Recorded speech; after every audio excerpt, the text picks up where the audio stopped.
Hello everybody and welcome back to another Addicted 101 video. My name is Jordan Kinnigan and today we're going to go over the basics and the step-by-step techniques of how to cast a spinning rod or any kind of fishing pole out there that you guys want to go out and learn how to catch some fish on. If you guys want to learn more about it, stay tuned, it's coming at you right now.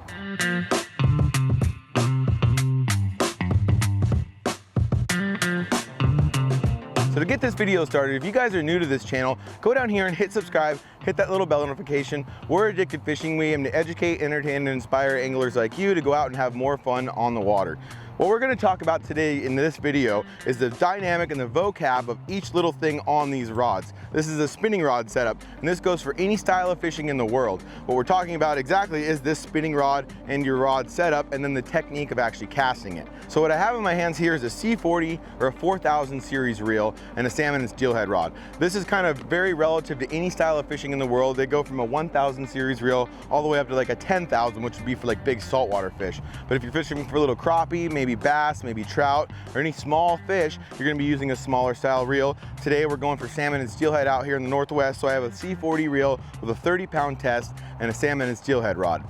What that size of that reel means is the actual amount of bearings and the actual spool size of that reel. The style of fish that you're going for will dictate how much line and how big of setup you want. The smaller fish you're fishing for, the smaller setup you want. The bigger fish, the bigger setup. So from top to bottom, we have the tensioner, and that controls your drag. That's gonna control on how much line or how hard it is to pull that line off or on that reel itself. We have our tensioner, we have our spool. Our spool is what holds the line. So the spool is this round piece that actually fills up with your line on here. We have our bale. Our bale is this part that actually spins our line around on our line and actually level winds it back and forth, up and down onto that spool. So spool, tensioner, bale. This is what we would call a roller, and it's just part of that bale setup. This is not something that we talk about a lot, but it actually goes in hand when we go through our 1, 2, and 3 steps of actually going to cast. So we have, again, tensioner, spool, bale, all the way down to our reel handle, and then our reel tensioner. So right here is the tensioner, and that actually loosens and tightens, and that actually makes that thing here, and that's mainly for storage. If you're gonna store this rod in the truck, or you're gonna store it up on the shelves and you need extra room, you can do just like that. You can tighten it back up and it'll stay like this. But the way you wanna do this is you wanna bring this out, keep that at that 90-degree angle, spin that reel tensioner, or that handle tensioner all the way down so it's nice and tight, and so that you don't have any sort of movement in that reel handle, just like so. So coming down to the base of the reel, we have the reel base, the reel seat, and then the tighteners for that reel seat. When you put that reel on here, and I'll show you a little example really quick. So this would be what it would look like without your reel on there, just like so. You're gonna stick that reel up into that guide that comes on that fishing rod. Normally it's not gonna have 2 of these like this. This is just more of a high-end salmon and steelhead rod, but you wanna make sure to get that as tight as possible without blowing out the threads of that. So I'm gonna tighten that one down nice and tight, make sure it's nice and snug up in the top of that reel seat. I'm gonna tighten this down just like so, all the way down to where it's tight, just like this, and that's gonna secure my reel into that. Now going up my rod, these are what I'm gonna call my guides. These are my guides that actually guide my line through my rod all the way from top to bottom and give it a nice smooth casting ability like so. And to finish it all off, this is what we call the rod tip. So that tip has a little glass eye in it that allows that line to slide through nicely and doesn't cut it up when you're fighting the fish or when you're trying to pull it off the bottom. So that is your full setup.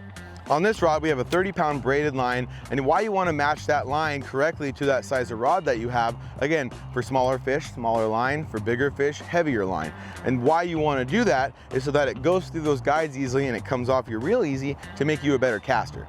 All right, so now to get down to the nitty-gritty, guys, we're gonna go over the technique and the style to actually how you wanna cast. There's a few very key points to this that's gonna make you a better caster, but they're very easy if you remember the 1, 2, and 3-step program that I'm gonna tell you right now. So what I'm gonna do, I just have a normal spinner on here today, and really, we're gonna have some more tutorials out there that actually show you guys how to fish a different style of reel. That would be a bait caster, but today we're gonna talk about just how to fish this spinning rod, which the spinning reel is actually one of the easier to cast because you don't have any line management when you actually go to cast. You just fling it out there, it goes off the reel, you close that bail, and you start to reel again.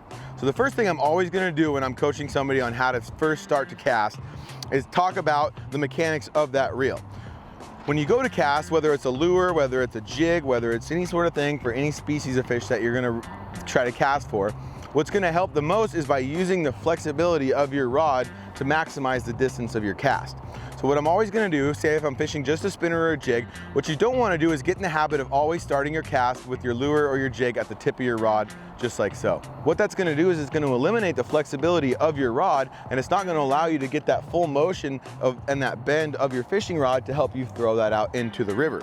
So the first things first that I always stress to people is when you go to reel up, make sure you at least have 12 to 24 inches of line outside of the tip of your rod. Why we want that, again, is so that you get that action. As you can watch here, when I start to just do this little motion here, you get the action of the flex and the bend in your rod, which helps you throw it farther and more efficiently. So, step number one. When we go to do this, every time I go to cast, I always want to make sure that my bale, that the roller on my bale is facing the shaft of my fishing rod here. I don't want to try to go over here, grab my line, and open that bale, because you can immediately see why. It starts to grab that line, it starts to foul up on that roller, and it doesn't want to allow me to open my bale. What I'm going to do here is I'm always going to start with my hands either holding this reel base in between my middle and my ring finger, or my pinky and my ring finger, and that's going to allow you to be able to reach towards your reel. It's going to give you the most sensitivity in holding that fishing rod, and it's going to make you a better caster. So step number one, 24 inches of line, 12 to 24 inches of line outside of the tip of your rod. You're gonna roll that bale all the way around to where that roller is facing the shaft of your rod. And why we're gonna do that is because we're gonna reach out with our index finger, and this is all a one-hand motion on the rod side of this. You're gonna use your left hand to use the reel, or vice versa if you're on the right-hand side. You're gonna use your left or your right hand that is not touching the line to only control the bale and the reel of this. So I'm gonna open this up, have the roller pointed towards the shaft. I'm gonna open my bale, and what I'm gonna immediately do is identify what's behind me. That's gonna always help you in making a good form for casting. So you're gonna hold your line with your index finger. You're gonna make sure you have a nice clear zone behind you, and you're gonna start with your rod at a 45-degree angle over the ground. You don't wanna start too low, and you don't wanna start too high, because starting at that 45-degree angle is gonna maximize the flex of your rod when you go to cast. So 45-degree angle up and over the ground, over your shoulder at about, if the river is 12 o'clock, I want my line sitting at about a 3 o'clock to a 4 o'clock angle behind my shoulder, again at a 45-degree angle. I check to make sure I have no obstructions behind me, and then I want to look forward and identify my target.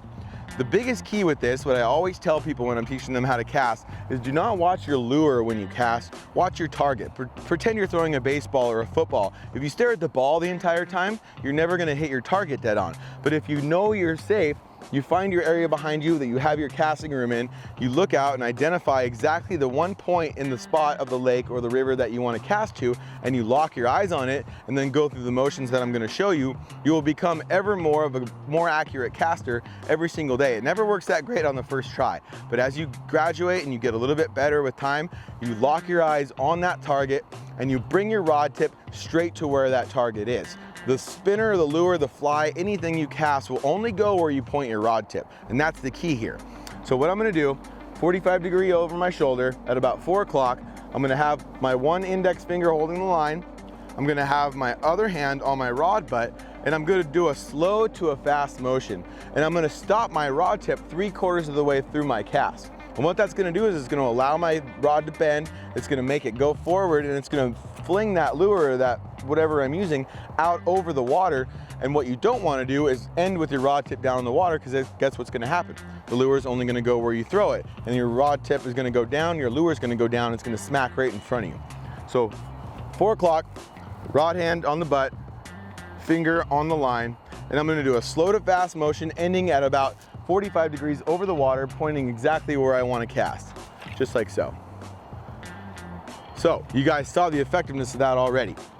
The key to that is, again, using the flex of your rod, whether it's a high quality or whether it's a low quality rod, using the flex and actually making that rod bend and then ending your cast pointing exactly where you want that thing to go. So to go slow through this, we'll slow this one down for you guys. 45-degree angle over the ground behind you. My target's clear. I'm at 4 o'clock behind my shoulder, rod tip on the butt, finger on the reel, lock my eyes on that target, end at 45 degrees, and point right to where that lure wants to go. So if you guys saw that in that, if you got that camera angle just right, you can see how where I ended my rod tip and where I was pointing was almost to a T exactly where that spinner landed. I'm gonna do that one more time for you and you can see. So we're gonna start from the beginning. Step 1, 12 to 24 inches out, roller pin of the bale towards my shaft, grab it with my index, my hands in the correct position, bale open. Step 2, point my rod tip back. Step 3, holding on to the rod butt just like so, and I'm gonna pull that rod butt down, push that other hand forward, and end my cast at 45 degrees angle over the water, pointing exactly where I want it to go. You see that? You see how accurate? Where I ended my rod tip, 45 degrees over, is exactly where that ripple in the water out there is.